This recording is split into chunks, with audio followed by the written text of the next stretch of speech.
Creed en sus profetas. Domingo 25 de mayo 2025.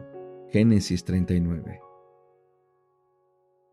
José como administrador de Potifar.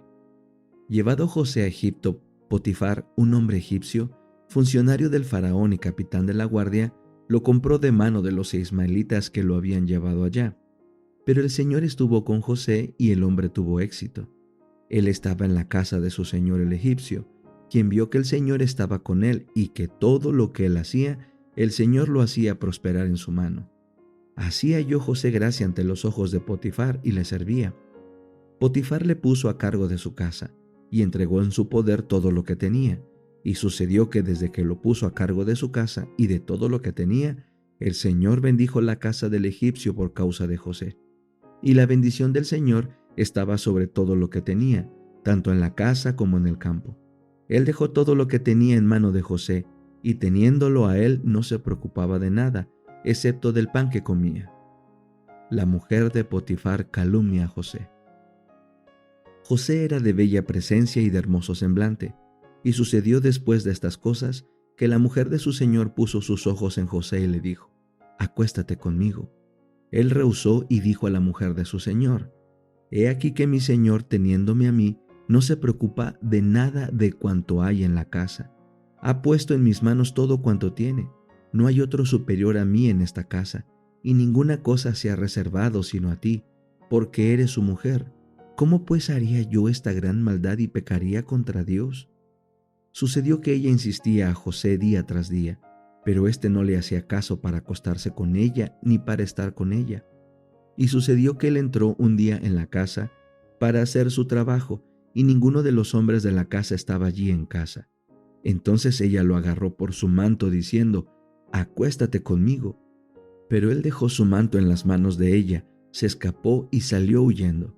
Y aconteció que al ver ella que el manto había quedado en sus manos y que él había escapado, llamó a los de su casa y les habló diciendo: «Mirad, nos han traído un hebreo para que se burle de nosotros.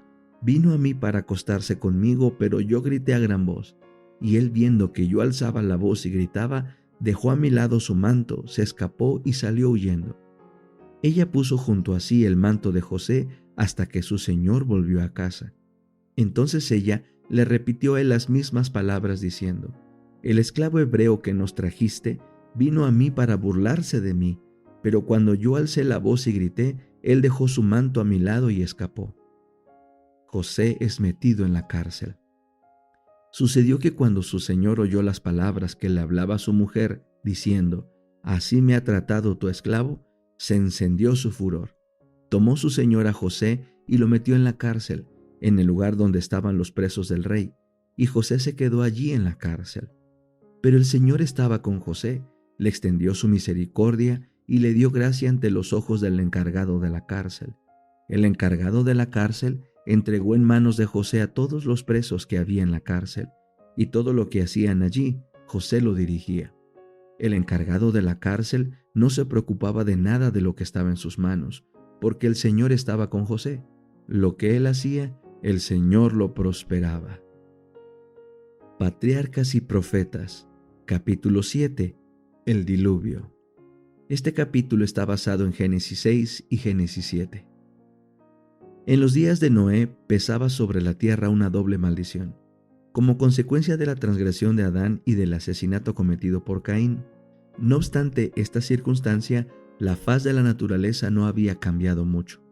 Había señales evidentes de decadencia, pero la tierra todavía era bella y rica con los regalos de la providencia de Dios. Las colinas estaban coronadas de majestuosos árboles que sostenían los sarmientos cargados del fruto de la vid. Las vastas planicies que semejaban jardines estaban vestidas de suave verdor y endulzadas con la fragancia de miles de flores. Los frutos de la tierra eran de una gran variedad y de una abundancia casi ilimitada. Los árboles superaban en tamaño, belleza y perfecta simetría a los más hermosos del presente. La madera era de magnífica fibra y de dura substancia, muy parecida a la piedra y apenas un poco menos durable que ésta. Además, abundaban el oro, la plata y las piedras preciosas. La humanidad aún conservaba mucho de su vigor original. Solo pocas generaciones habían pasado desde que Adán había tenido acceso al árbol que había de prolongar la vida, y la unidad de la existencia del hombre era todavía el siglo.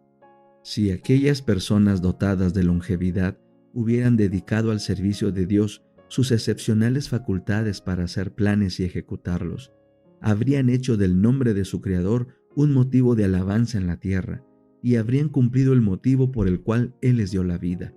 Pero dejaron de hacerlo. Había muchos gigantes, hombres de gran estatura y fuerza, renombrados por su sabiduría, con habilidad para proyectar las más sutiles y maravillosas obras. Pero la culpa en que incurrieron al dar rienda suelta a la iniquidad fue proporcional a su pericia y habilidad mentales. Dios otorgó ricos y variados dones a estos antediluvianos, pero los usaron para glorificarse a sí mismos, y los transformaron en maldición, poniendo sus efectos en ellos más bien que en aquel que se los había dado. Emplearon el oro y la plata, las piedras preciosas y las maderas selectas, en la construcción de mansiones para sí, y trataron de superarse unos a otros en el embellecimiento de sus moradas, con las más hábiles obras del ingenio humano. No procuraban más que satisfacer los deseos de sus orgullosos corazones, y se aturdían en escenas de placer y perversidad. No deseaban conservar a Dios en su memoria, y llegaron a negar su existencia. Adoraban a la naturaleza en lugar de rendir culto al Dios de la naturaleza. Glorificaban al ingenio humano, adoraban las obras de sus propias manos y enseñaban a sus hijos a postrarse ante imágenes esculpidas. Construyeron altares a sus ídolos en los verdes campos y bajo la sombra de hermosos árboles. Bosques extensos que conservaban su follaje siempre verde eran dedicados al culto de dioses falsos. A estos bosques estaban unidos bellos jardines, con largas y sinuosas avenidas adornadas de árboles cargados de frutos y de toda clase de estatuas, todo lo cual estaba provisto de cuanto podía agradar a los sentidos y fomentar los voluptuosos deseos del pueblo, y así inducirlo a participar del culto idólatra. Los hombres eliminaron a Dios de su mente y adoraron las creaciones de su propia imaginación, y como consecuencia se degradaron más y más. El salmista describe el efecto producido por la adoración de ídolos sobre quienes la practican. Semejantes a ellos son los que los hacen, y cualquiera que confía en ellos. Salmo 115, 8. Es una ley del espíritu humano que nos hacemos semejantes al objeto que contemplamos.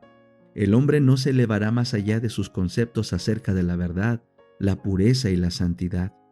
Si el espíritu no sube más arriba que el nivel humano, si no se eleva mediante la fe para comprender la sabiduría y el amor infinitos, el hombre irá hundiéndose cada vez más.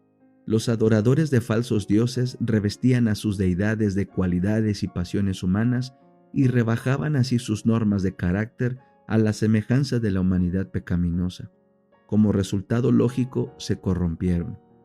Vio Jehová que la maldad de los hombres era mucha en la tierra, y que todo designio de los pensamientos de su corazón solo era de continuo el mal.